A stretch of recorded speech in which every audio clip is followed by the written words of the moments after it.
Well, we got ourselves an old 86 Bronco 2 for 600 bucks. Talk that guy right down.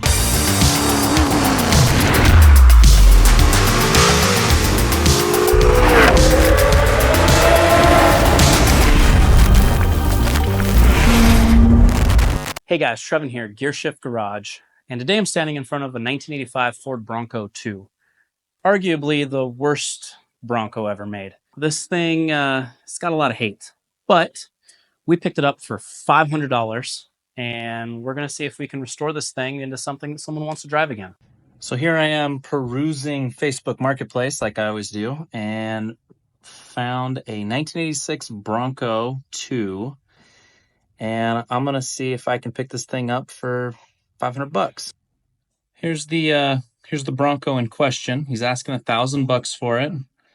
Not too bad. Runs and drives. Glass is all there. Well, we got ourselves an old 86 Bronco 2 for 600 bucks. Talk that guy right down. It was pretty rough. He had rattle canned everything primer gray, and we went and looked at it.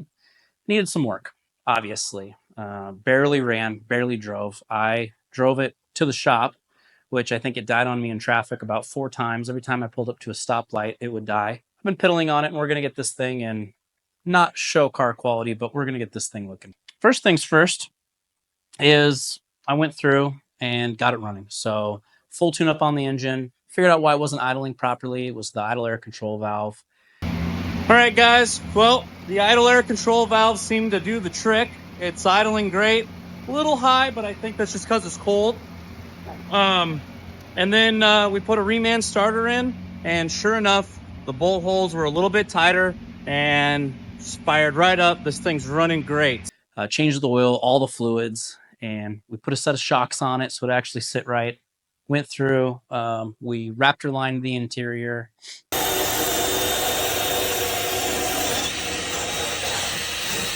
And we're to the stage now we're getting ready for paint. Well, I thought, wouldn't it look cool if we did a full wide body, fiberglass wide body on this thing? So I went ahead and contacted the guys over at O'Neill Racing, and we got a full fiberglass wide body kit for this thing. Something like that, and sold one in a while. We ended up picking one up. You can see the front fender's already on it, and we'll get this rear one grafted on. They're they're not a perfect fit, but obviously we have some trimming to do. And we'll go through, get these things mounted up. One little mistake I did make is, unfortunately, on the front, I didn't realize, I just assumed Ford Bronco 2, I assumed it was an 85 because that's what the guy told me. I'm thinking it's not an 85 now. Unfortunately, I never got a title for it. I'm still waiting for the bonded title to come through. And I need to identify this. Well, the front end is a little bit shorter than the fiberglass wide body kit. So we're going to cut it. We're going to have to make some adjustments and figure that out. We decided to go with this really amazing House of Colors blue. The way we've decided to do this, obviously this is not a show truck. I have no intention of making this a show truck. I'm going to get it running. I'm going to get it driving. We're going to put the wide body kit on it. We're going to paint it. And I'm hoping that we can list this thing for sale on Bring a Trailer, or maybe one of you would be interested in picking this thing up. And we're gonna flip it, but I want to bring you guys along for the ride on us getting to that point. So we chose a blue that was a color we stock in-house here. Again, House of Colors. And the way we're going to do this is we're going to shoot all the door jambs and the back sides of everything first. Then we're going to assemble the truck, we'll test fit it, and then we'll shoot it, the final, with the truck assembled on the outside. So we've already shot the hood just to see what the color would look like, and you get the hood on here. And it turned out really amazing. I love the color. But this thing actually hasn't been so bad. You'd think it would be a nightmare, being the fact that, it was a problem truck that I picked up for $500. But all in all, it's been relatively easy. All that was wrong with the engine, like I said, was the idle air control valve. Needed to do a full tune-up.